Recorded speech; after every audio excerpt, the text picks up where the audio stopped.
Hare Krishna, Krishna Krishna, Hare Hare, Hare Ram, Ram Ram, Hare Hare, Hare Krishna, Krishna Krishna, Hare Hare.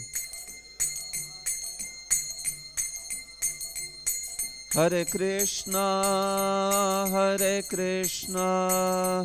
Krishna Krishna, Hare Hare, Hare Rama, Rama Rama, Hare Hare.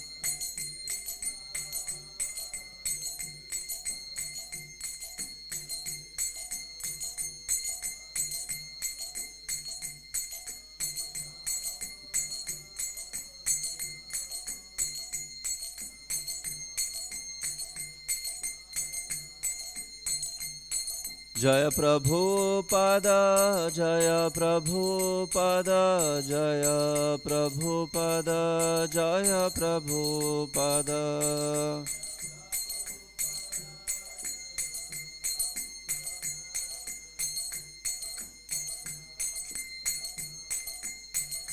Nitai Gaur Hari Bol, Hari Bol, Hari Bol, Hari Bol.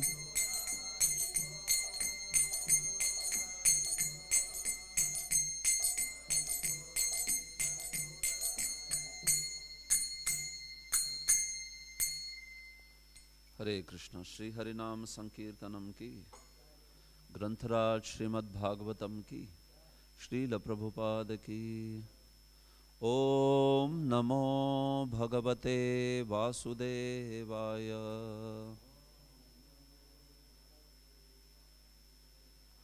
ओम नमो भगवते वासुदेवाय।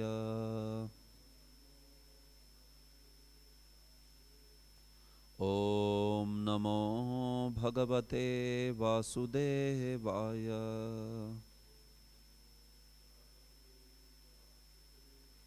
नारायणं नमस्कृत्य नरं चैव नरोत्तमं देवीं सरस्वतीं व्यासं ततो जयमुदीरयेत्। नष्टप्रायेष्वभद्रेषु नित्यं भागवत सेवया भगवत्युत्तमा श्लोके भक्तिर्भवति नैष्ठिकी। कृष्णाय वासुदेवाय देवकी नंदनाय च नंदगोपकुमाराय गोविंदाय नमो नमः। Hare Krishna. Reading from Śrīmad-Bhāgavatam. Śrīmad-Bhāgavatam, Canto 4, Chapter 7, chapter entitled The Sacrifice Performed by Daksha. Text number 10. Please repeat. Tada vrishadhvaja dvesha Kalilatma prajapatihi Shivavalokad bhavad Sharadrada ivamalaha. Tada vrishadhvaja dvesha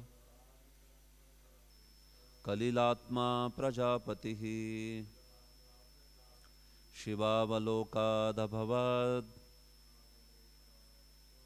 Sharadrada ivamalaha. Tada vrishadhvaja dvesha Kalilatma prajapatihi Shivavalokad bhavad Sharadradha ivamalaha.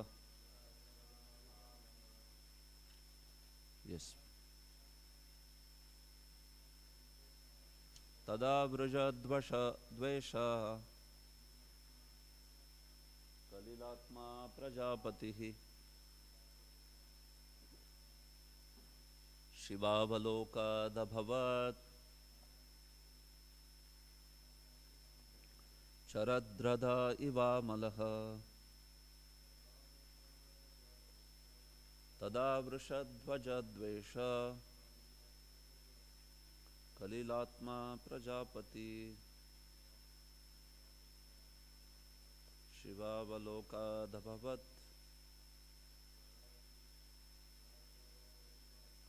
Sharadradha iva malaha. Anyone else? Tada vrishadvaja dvesha Kalilatma prajapatihi Shivavaloka dhabhavat Sharadradha iva malaha. Word to word. Tada, at that time, Vrishadvaja, Lord Shiva, who rides on a bull, Dvesha, envy, Kalilatma, polluted heart, Prajapatihi, King Daksha, Shiva, Lord Shiva, Avalokat, by seeing him, Abhavat, became, Sharat, in the autumn, Hradaha, lake, Iva, like, Amalaha, cleansed. Translation and purport by His Divine Grace, Abhay Charnaravinda Bhakti Vedanta Swami Srila Prabhupada ki. Translation. At that time when Daksha saw Lord Shiva, who rides upon a bull, his heart, which was polluted by envy of Lord Shiva, was immediately cleansed, just as the water in a lake is cleansed by autumn rains. Purport. Here is an example of why Lord Shiva is called auspicious. If anyone sees Lord Shiva with devotion and reverence, his heart is immediately cleansed. King Daksha was polluted by envy of Lord Shiva, and yet by seeing him with a little love and devotion, his heart immediately became cleansed. In the rainy season, the reservoirs of water become dirty and muddy, but as soon as the autumn rain comes, all the water immediately becomes clear and transparent. Similarly, although Daksha's heart was impure because of his having slandered Lord Shiva, for which he was severely punished, Daksha now came to consciousness, and just by seeing Lord Shiva with veneration and respect, he became immediately purified. Srila Prabhupada ki jai. Om ajnanatimirandhasya jnananjana shalakaya chakshurunmilitam yena tasmai Shri Gurave namaha.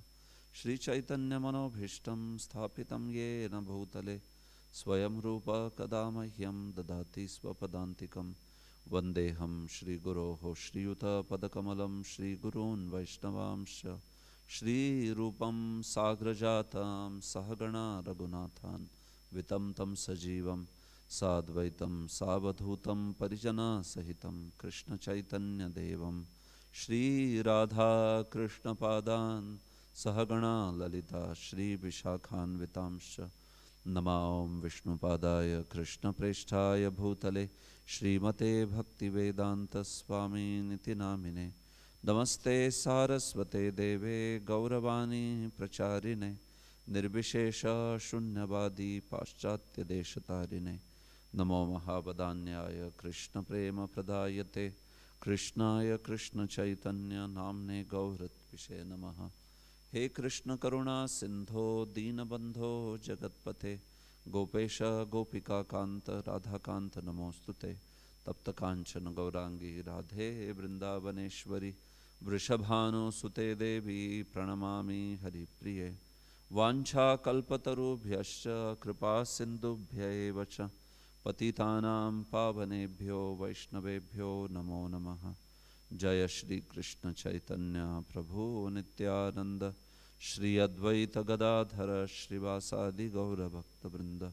Hare Krishna Krishna Krishna Hare Hare Hare Rama Rama Rama Hare Hare. Hare Krishna. Welcome all of you in today's class. So we are discussing from Śrīmad-Bhāgavatam, Canto 4, Chapter 7. This is text number 10. So this is the last chapter in this series of Daksha Upakhyan. Upakhyan is a small story within the big canto. So this is a Daksha Upakhyan ending here now in the chapter 7. From next we will have Dhruva Upakhyan, Dhruva story that will start. So in this particular verse we can see that after Lord Shiva revived Daksha by all the demigods connecting Daksha's dead body with the head of a goat. So then Daksha was revived, and then when he was revived, then he got up, and it was like as if he was woken up from the sleep, and then he saw in front of him Lord Shiva standing in front of him. So before, Lord Shiva's sight was also very intolerable for him, right? He was so envious of Lord Shiva. But now, having gone through this whole experience of suffering caused because of envy of Lord Shiva, and then having gone through this whole episode which smashed his pride completely to the pieces, he was thinking himself to be very great, very powerful, and he was envious of Lord Shiva. But then he was killed, and then he was revived with a goat's head, which is not a very, so to say, very beautiful, right? Is a goat's head very beautiful? Sometimes in material world they say goat, greatest of all time. So they have a definition where they say goat is somebody who is the best in that field at all times, like that. But yeah, basically a goat is not considered very beautiful and also not very intelligent.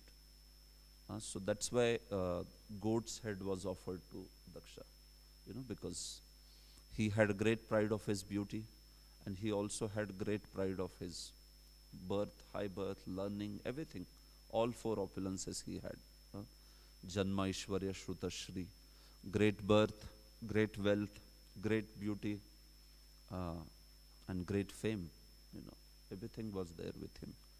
So that's why when he was offered the head, he was offered the goat's head, like that. So he became completely humble with this all experience.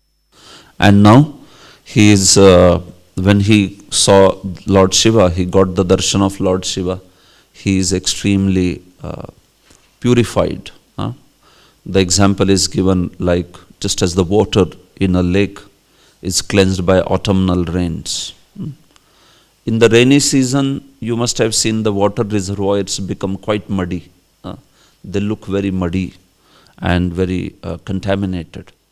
But in the autumn, the autumnal rains, they purify the waters, and waters become very crystal clear in the autumn. So similarly, it is said that here Daksha's heart became cleansed like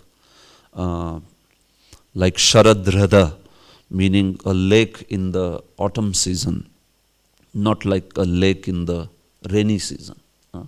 Lake in the rainy season was his situation before, when he was filled with envy and all that. So Prabhupada says in purport, here is an example of why Lord Shiva is called auspicious.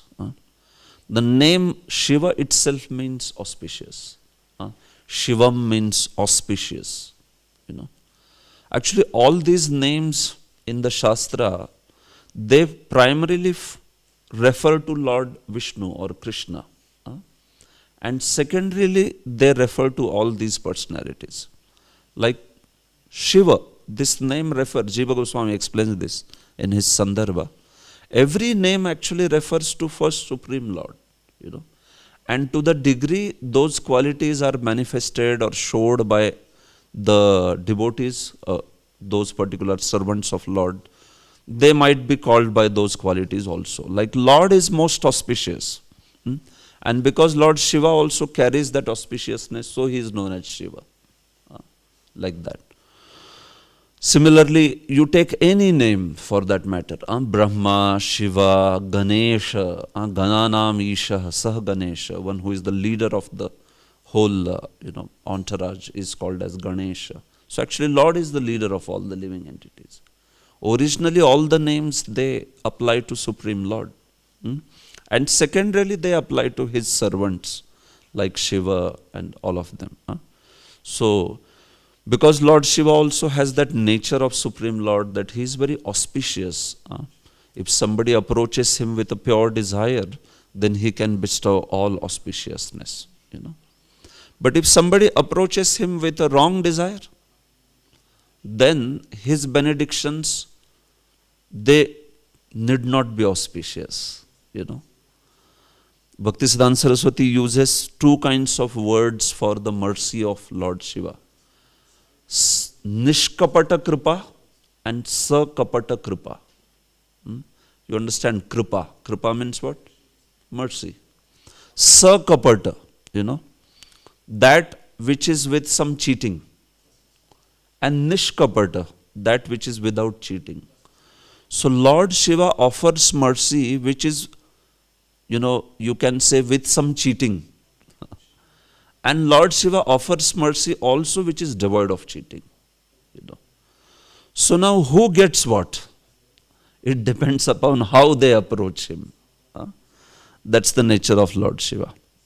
So if you approach him with a desire, to just get some material benedictions and thinking Lord Shiva to be the independent Supreme Lord, then Lord Shiva offers Sakapat Kripa.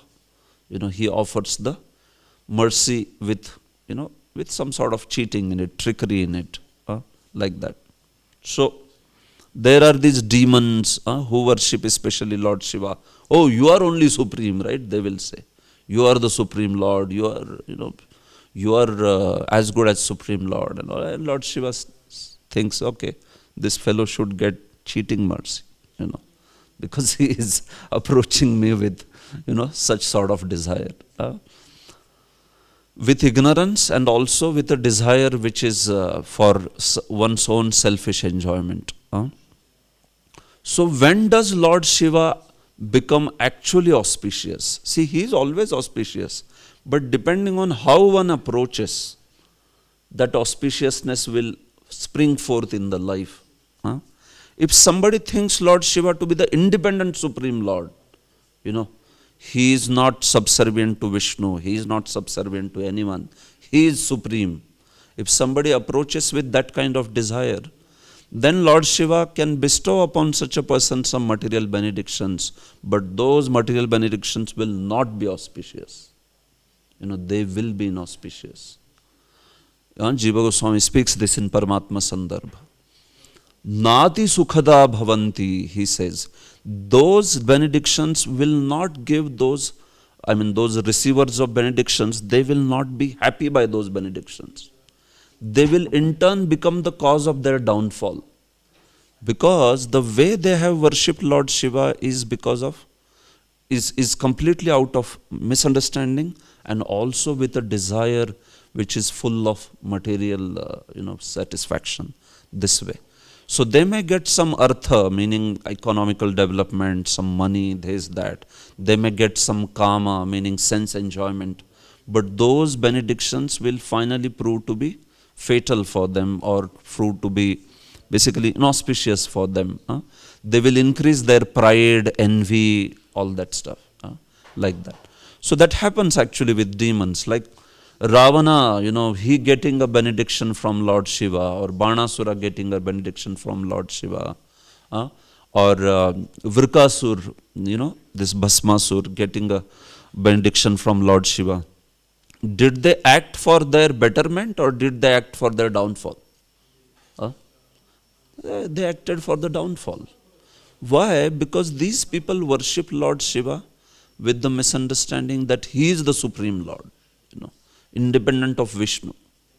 And second, I just want some material benedictions from him, like that. So that is called as Lord Shiva's Sakapata Kripa, It is mercy, okay, no problem, he is giving something. but that mercy is with a, it's basically cheating. It's cheating that particular individual. But if somebody approaches Lord Shiva with a very pure desire, thinking and asking, "Oh Lord Shiva, please bestow upon me the best thing that you have. What is the best thing in whole creation? You please give me that. I sincerely seek that blessings from you." So if one approaches with such a pure desire, and also knowing Lord Shiva's position, that he is basically servant of Supreme Lord, he is the topmost of Vaishnava, he is the one who is taking care of mode of ignorance, and under Vishnu's instruction he is serving, becoming the in charge of destruction, right? Lord Shiva handles destruction. Lord Brahma handles which department? Creation. And Lord Vishnu handles maintenance.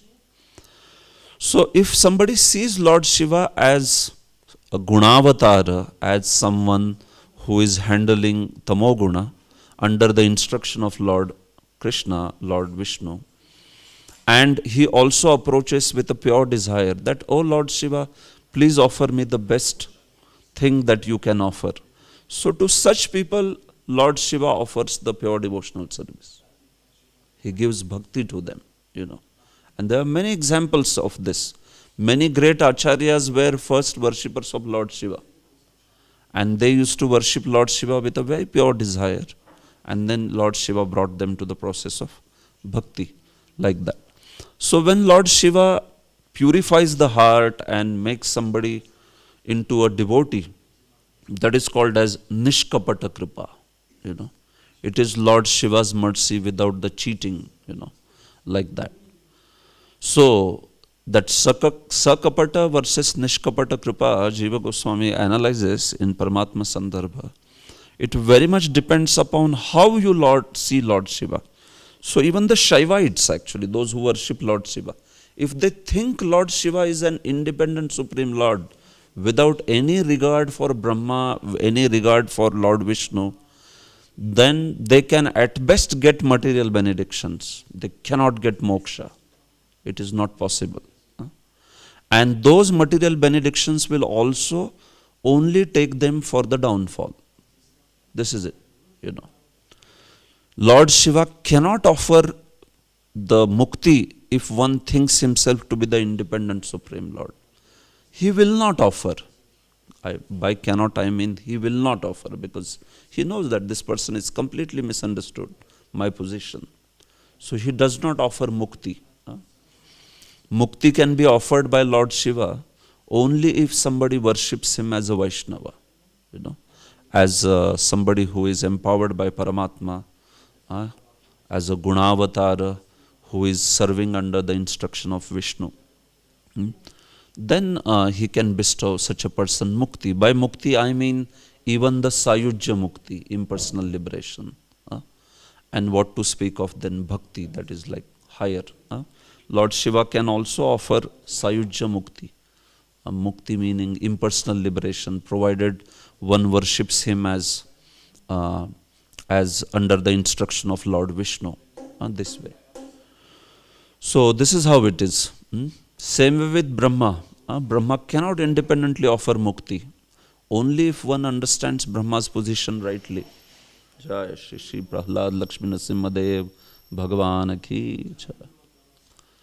Brahmaji can only offer somebody the auspicious path, especially something like mukti or devotional service, if his position is clearly understood, that he is a jiva who is empowered by Vishnu to act as an in charge of Rajoguna, mode of passion, Gunavatar, like that. So that is how Lord Shiva or Lord Brahma, they become qualified to take somebody beyond the material world, only if they are worshipped in connection to Supreme Lord. If they are worshipped as independent Supreme Lords, finished. You can at best get material benedictions, and that too they will be very inauspicious. They will cause the downfall. like this. So this is how it should be understood very clearly. So now here Lord Shiva is becoming most auspicious because, Daksha is purified completely. Daksha is purified from his selfish enjoyment, from his desire to slander Lord Shiva, the envy that he had. So that is all gone, like this. So even if we find some worshippers of Lord Shiva, we can encourage them, at least do the worship with a pure desire.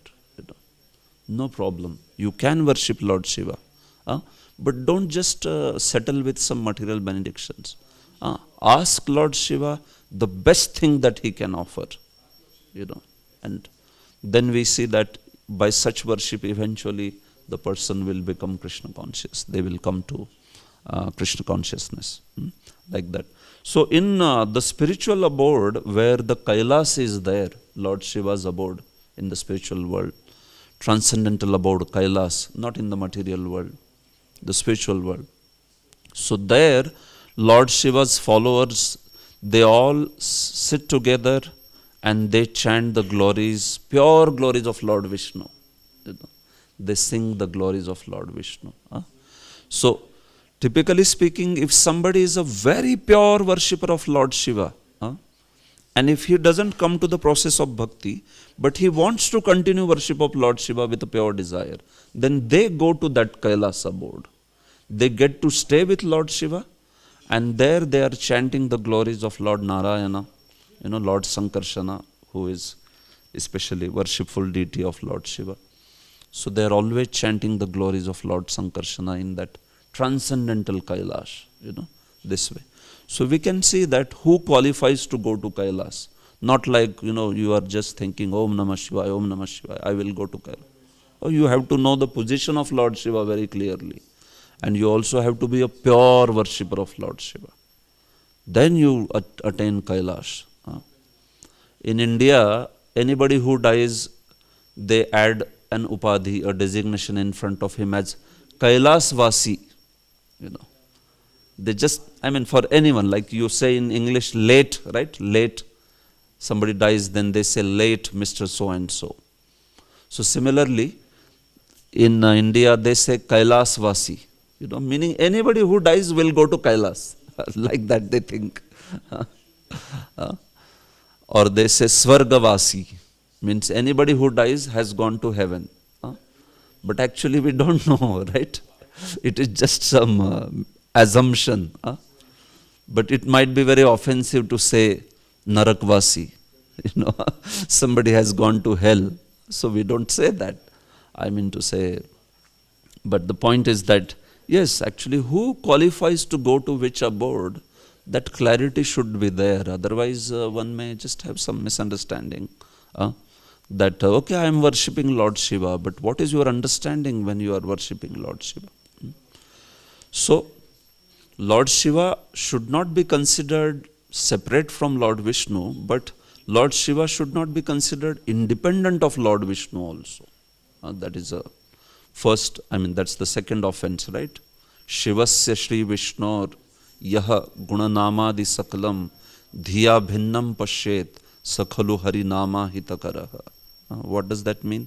It means that somebody sees Lord Shiva's glory as separate from Lord Vishnu, as different from Lord Vishnu, as independent from Lord Vishnu.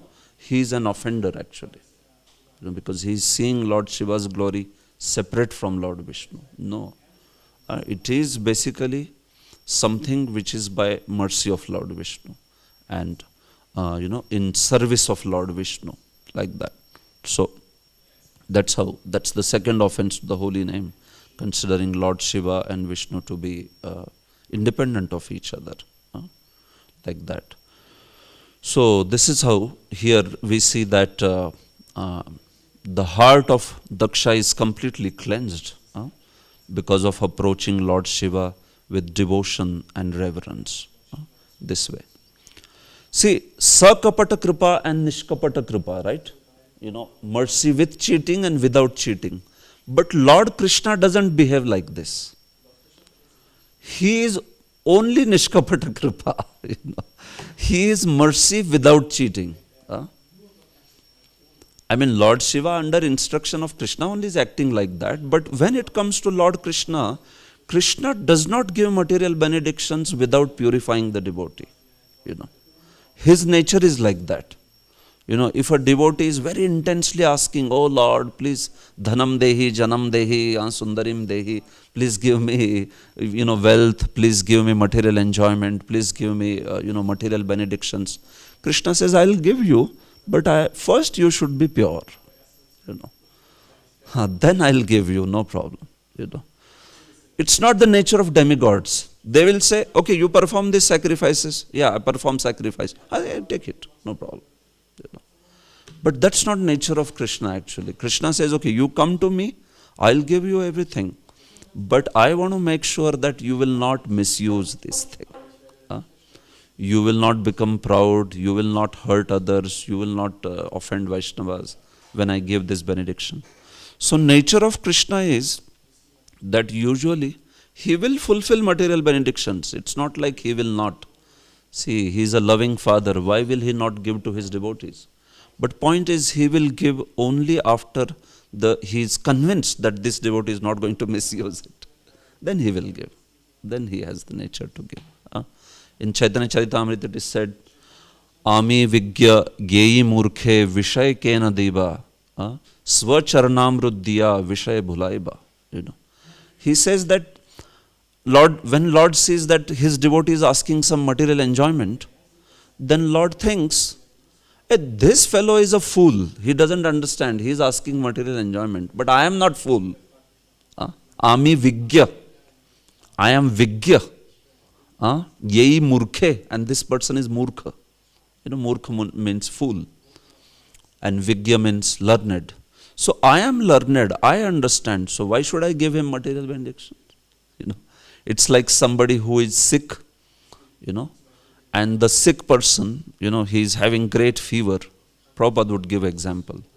And in great fever, you don't eat anything which is fried. It's not good, like typhoid fever or something. If you give fried stuff to such a person, it's very deadly. His condition may deteriorate. So, somebody is asking for, somebody has a typhoid fever and he's asking for some fried stuff like pakoras or something. Then somebody may say, hey, give him, please. He's asking like that. But somebody who knows, though, this is not good for him. So he will say, no, I'm not going to give. Let him be healthy, then I'll give 1 bucket pakoras. No problem. That time he can eat 1 bucket full of pakoras also. This way. But right now I will not give. So the nature of Krishna is like that. That's why often Krishna's devotees may not be like very wealthy, having great opulence and like that. See, I'm saying oftentimes, it's not like they are not. Like Dhruva is a king, Prahlad is a king, Ambarish, these are kings, they are great. But usually Krishna, the way he deals with his devotees is, he gives that much which is needful for him. That much by which he will survive very nicely and keep the focus on Krishna consciousness. This is Krishna's nature. And if he is convinced that you are not going to misuse, then he will give so much. Take it, no problem. That way. So this is Krishna's nature. If he wants to, Prabhupada would say, if he wants to give by 10 hands, how much can you hold? You imagine if he starts dropping by 10 hands, you will not be able to hold. Oh, okay. And if he wants to take away by 10 hands, then what can you resist? If he wishes to take, then he will take off. Like Prabhupada was becoming a big businessman. Prabhupada was expanding his business empire. And then suddenly, everything was taken away. So Prabhupada just laughed. That is Prabhupada. That is his greatness. He lost a fortune and he said, oh, yasyaham anugrahnami harishe tadhanam shanai. He remembered these words from Bhagavatam. Krishna says that if I show my very special favor to somebody, I take away everything he has. So this nature of Krishna is much different than demigods.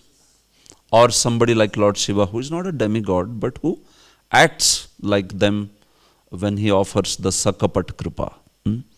Krishna's nature is like, he just gives what is good for you.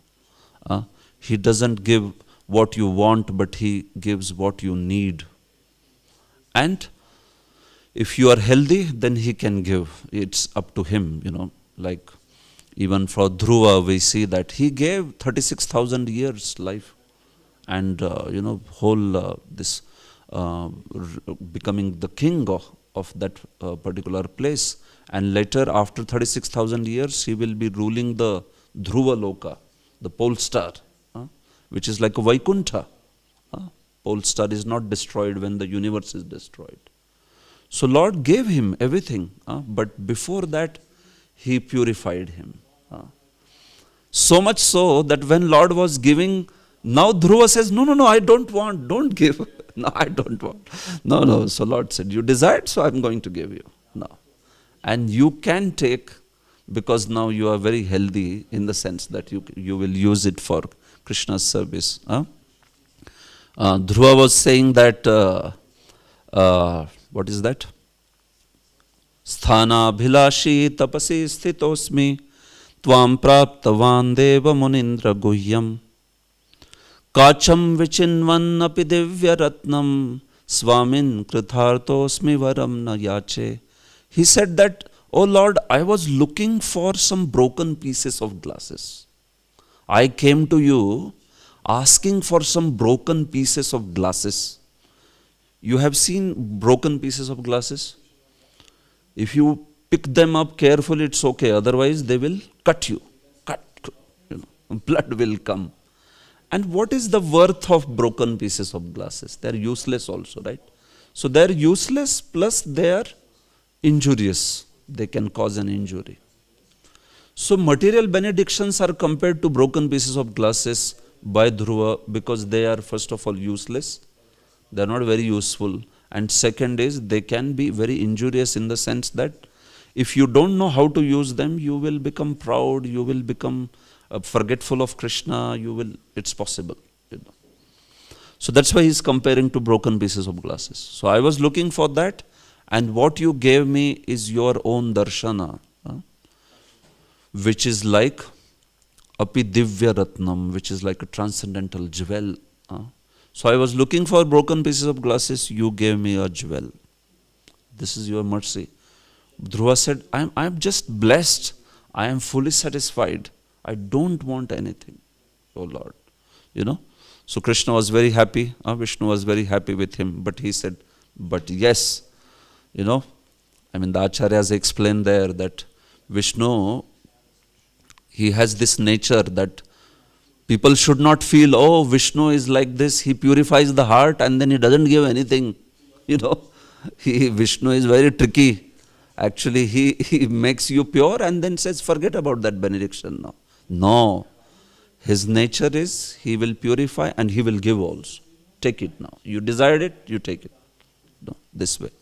So that's the nature. So Lord also fulfilled his promise in the sense that Mother Suniti had said to Dhruva that if you want the greatest kingdom, greater than even Brahma, then go to Lord Vishnu. He can give. So that pole star is greater than even Brahma's kingdom, because even Brahma's kingdom is destroyed, but pole star is never destroyed. It's a Vaikuntha planet. So Lord indeed fulfilled his promise. So this is the difference between the way Lord works and the demigods work.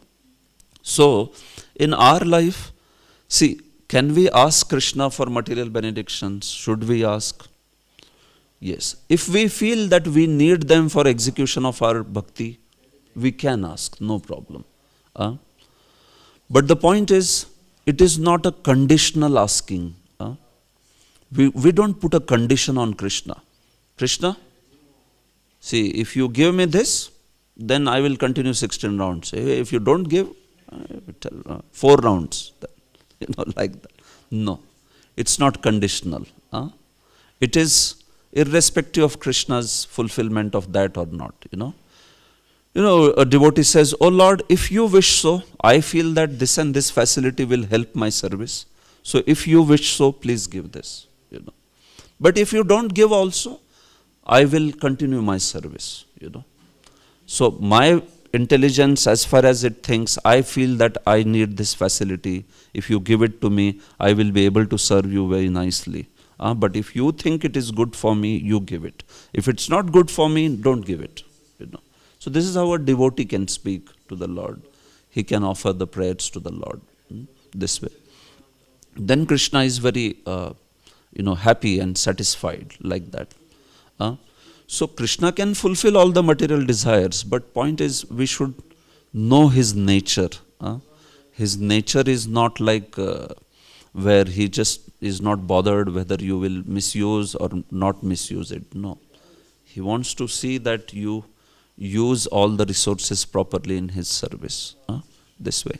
So, akamo sarva kamo va, akamaha sarva kamo va, moksha kamo udaradhi, tivrena bhakti yogena yajeta purusham param. It is said, even if somebody has all the desires, or even if somebody has the desire for liberation, or even if somebody has no desire, everybody should worship the Supreme Lord, with intense bhakti. In whatever case, we don't have to go to the demigods. Because if you go to Krishna and if that thing is not good, at least that Supreme Lord's nature is, if it is not good for you, he will not give you. But the nature of the demigods is, even if it is not good, if you worship them, they will give.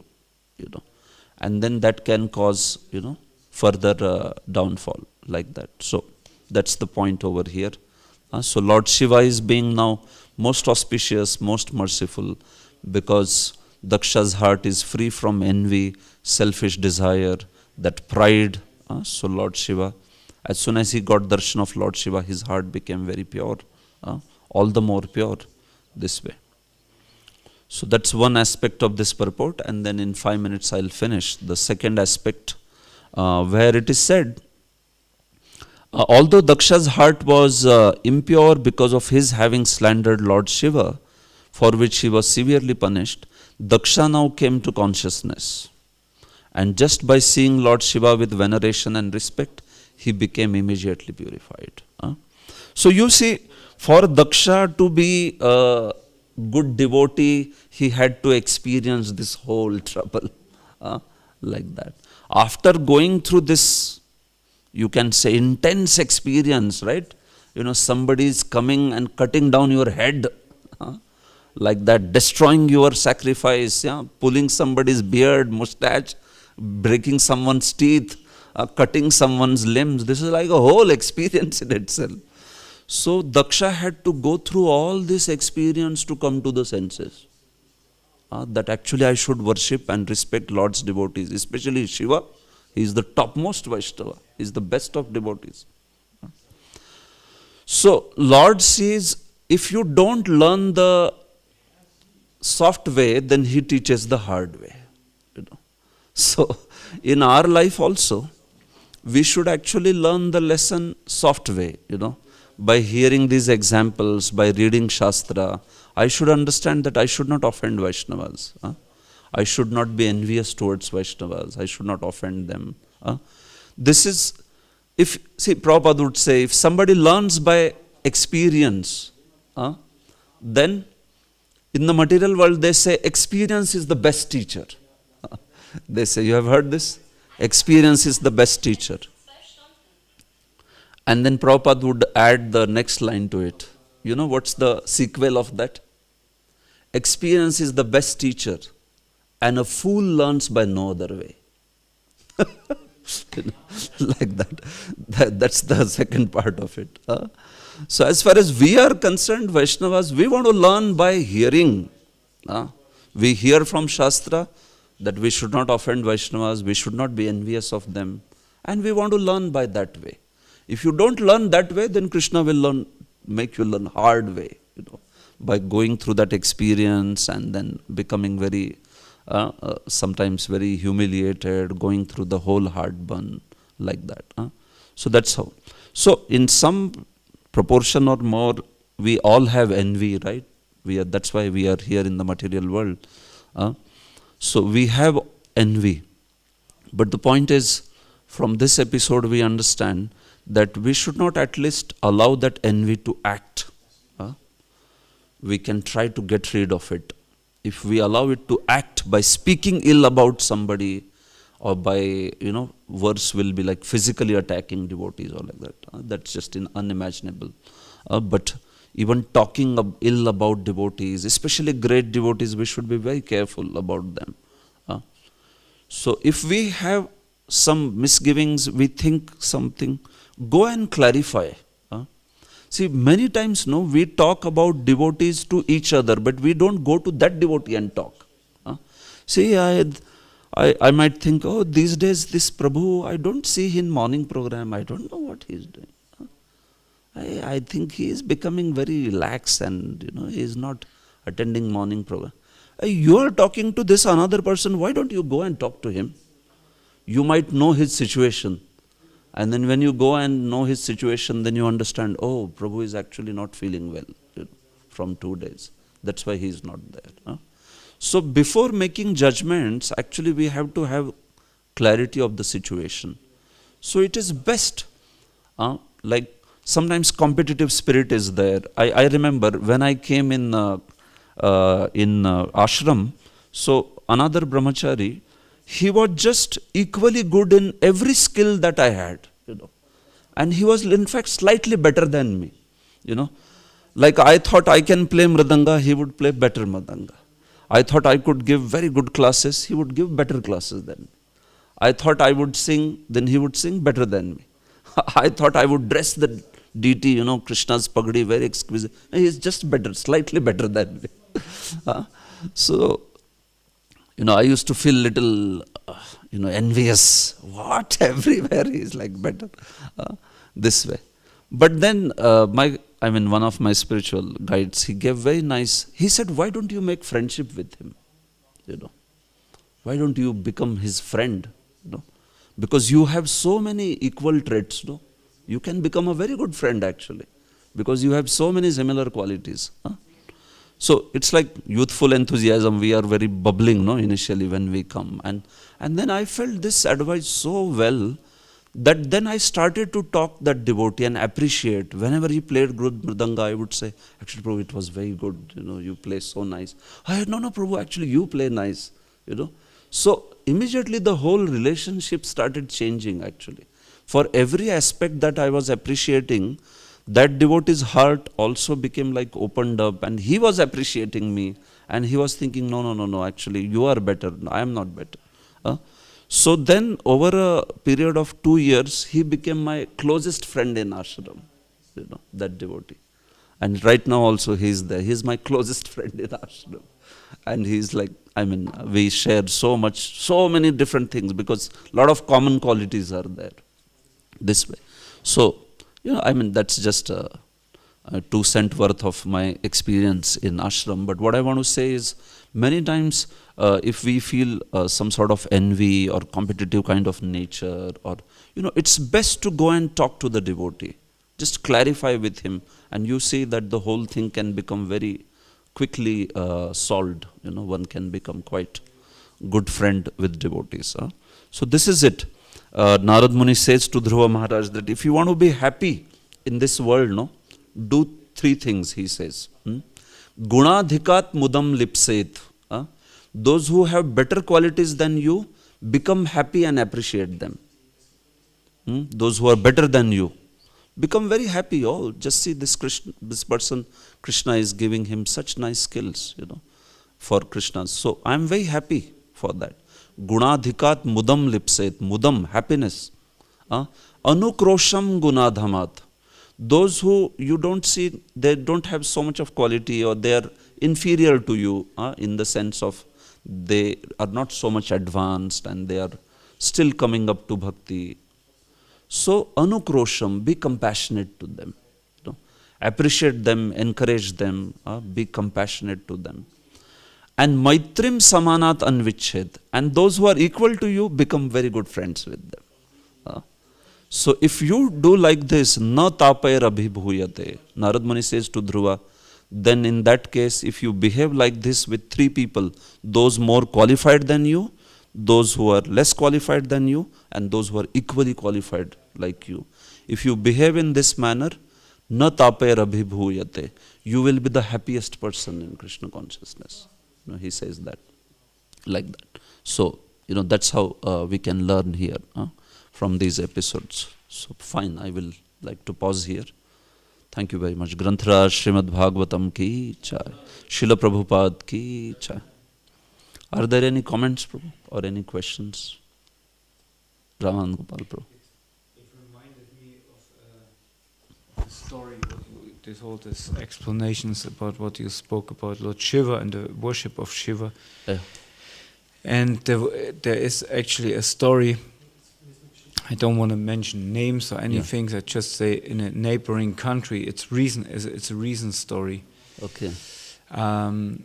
There was a farm community, and it struggled, like a Hare Krishna temple. I have also heard this. You know this story? Yeah, I also have heard, but you can tell for everyone. Yes.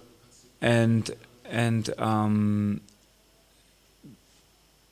beside there was a Vaishnava community who lived around, and then there was one Grihastha. He thought he may worship Lord Shiva. Yeah. And he started to worship Lord Shiva, and he became very good businessman, had some kind of business, and he became very rich.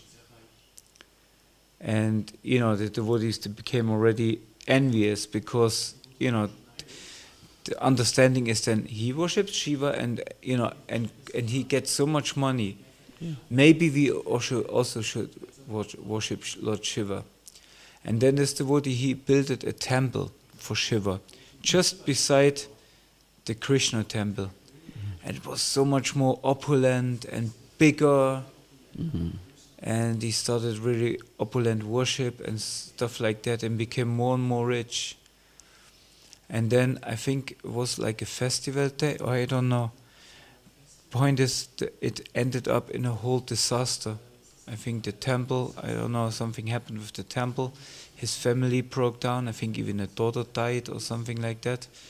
And it turned all what was first Shiva, what was very auspicious or very, it turned all into... Shiva.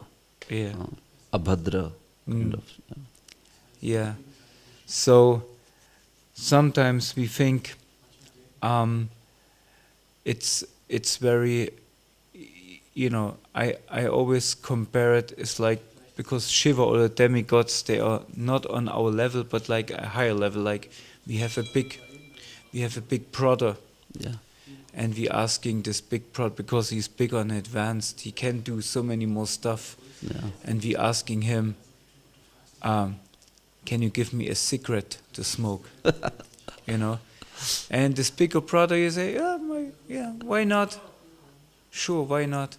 If I would go to the father, he said, what you want? I can give you a slap. Why you don't eat the apple instead? That's more healthy for you. Yeah.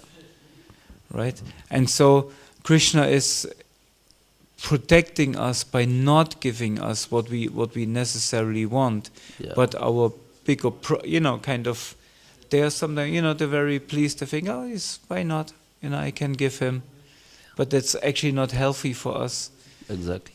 And especially when we, in this story, when a devotee becomes bewildered, then Shiva also gives, and then all the devotees around also become a little bit bewildered. Yeah. But then he makes the example, brings it to an end, gives the actual teaching, what he want to show.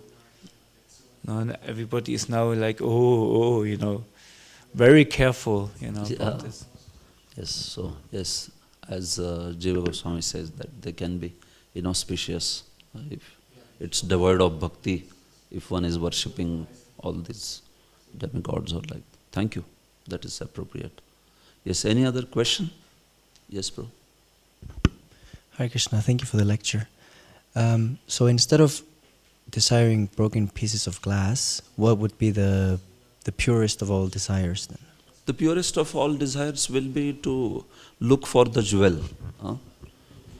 Jewel of love of Godhead.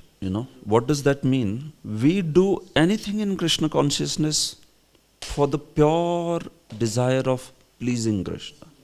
That's it. So anything we want to do, any service you do, at least in the beginning of that service we can pray, Krishna, let this be for a pure desire of just pleasing you and nothing else. I don't want my glory. I don't want some monetary benefits out of this. I don't want to, my Jai Jaikar, oh Jai Prabhu is so great, No. Let it be for pure desire to please you. And when the seva ends, then also we can pray, O Krishna, may this all service, Krishna Arpanamastu, may this was for your pleasure. Krishna Prityartham, like that. So, at least towards the end, because between the service we might just be overcome by that. Do this. Yes, but in the beginning and in the end, we can pray to the Lord that let this be for pure pleasure. So that's the first class motivation. That's Uttama Bhakti, in fact, like that. So that's what we should desire. Sometimes for a service we may need a certain facility, and we feel we need this facility. We have that intense feeling that actually we need this facility for Krishna's service. So you can even ask that, but in that cases, as I said, it's not conditional. You can say, oh Krishna, if you think so, if it pleases you, please offer this. Because this is what our limited intelligence thinks. But if it is not good for us, you need not offer, like that. So we can pray, reciprocate, express to Krishna in this manner. So that will still remain within the fold of Uttama Bhakti then, if we don't put it unconditional, on a condition that way, this way. So that's the desire. Yes, Prabhu. Thank you.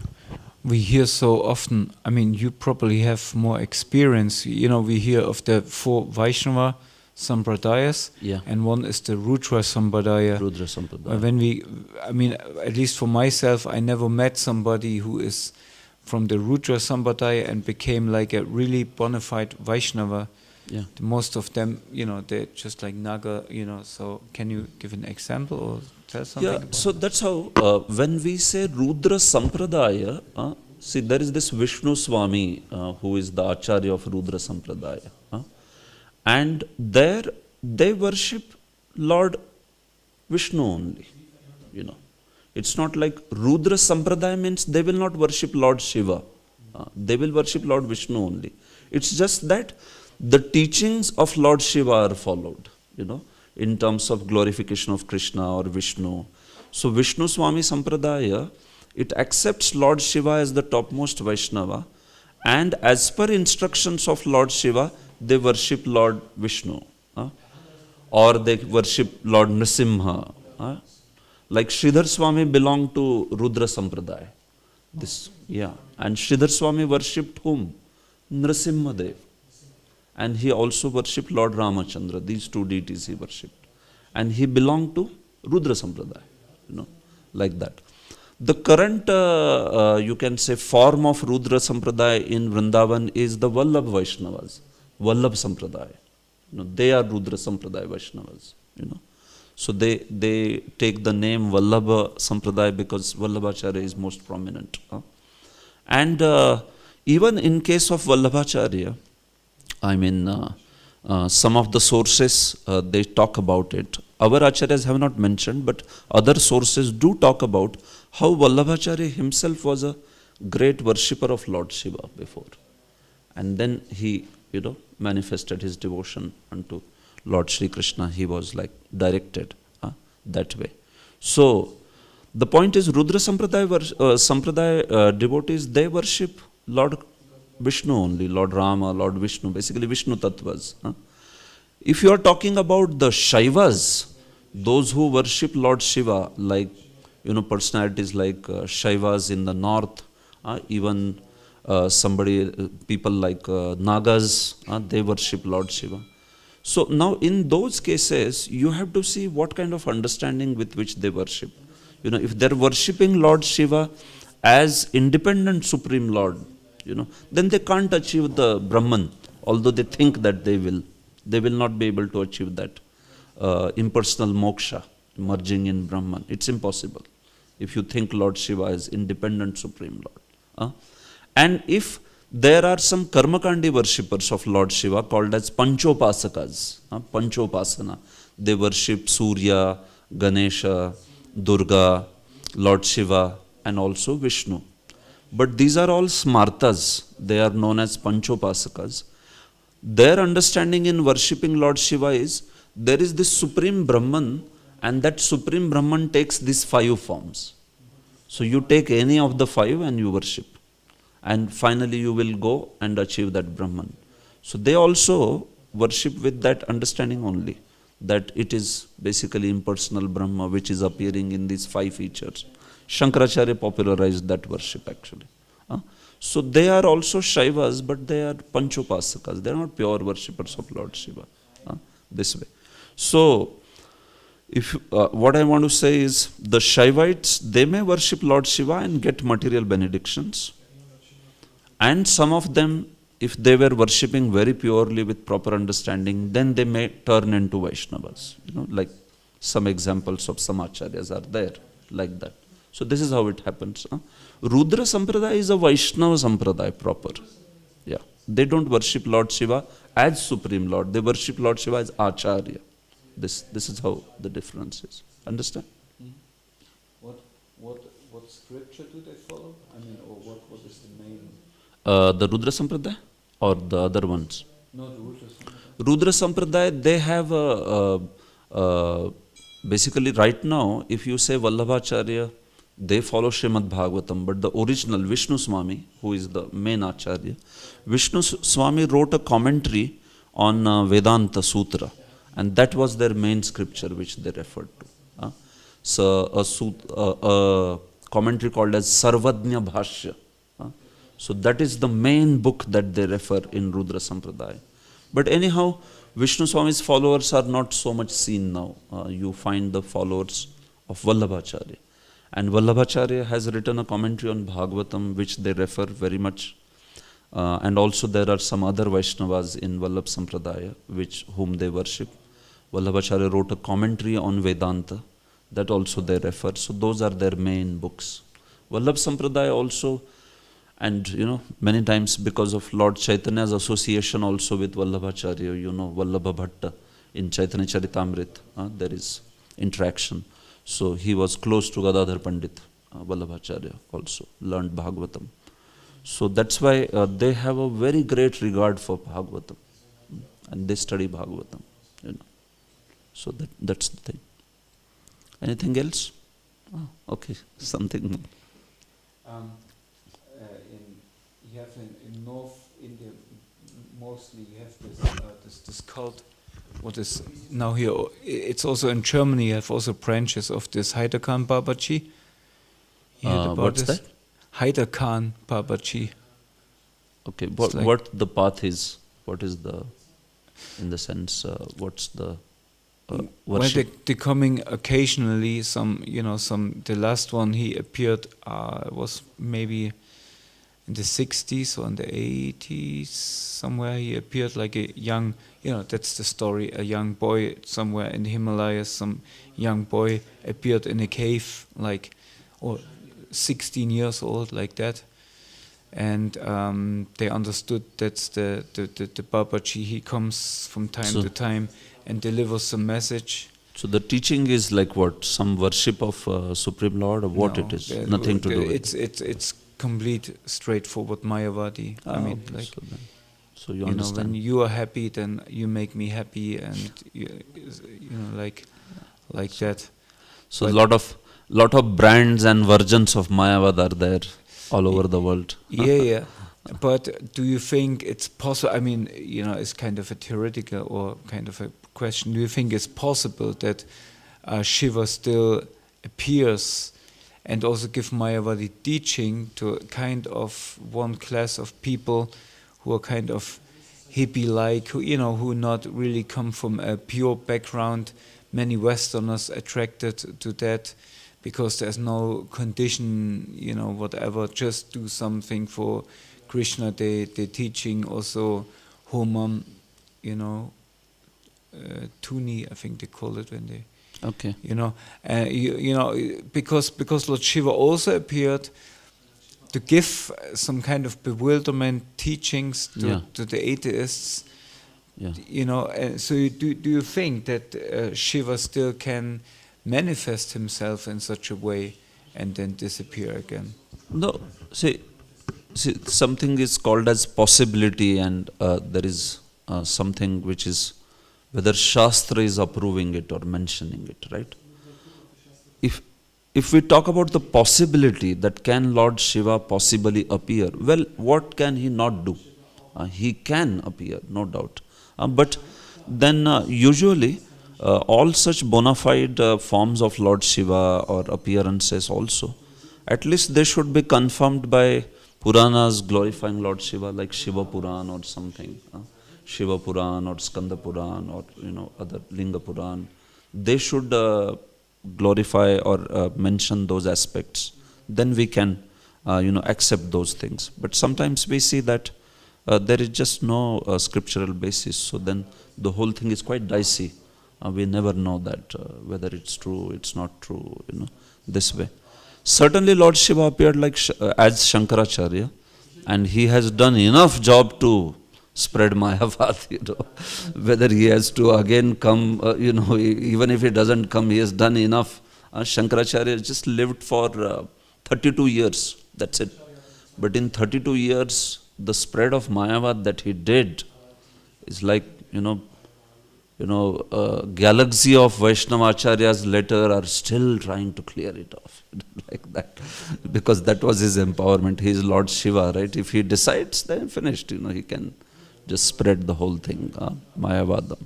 So that's how, so it's there in all pockets, everywhere. It just keeps on coming in different ways, this way.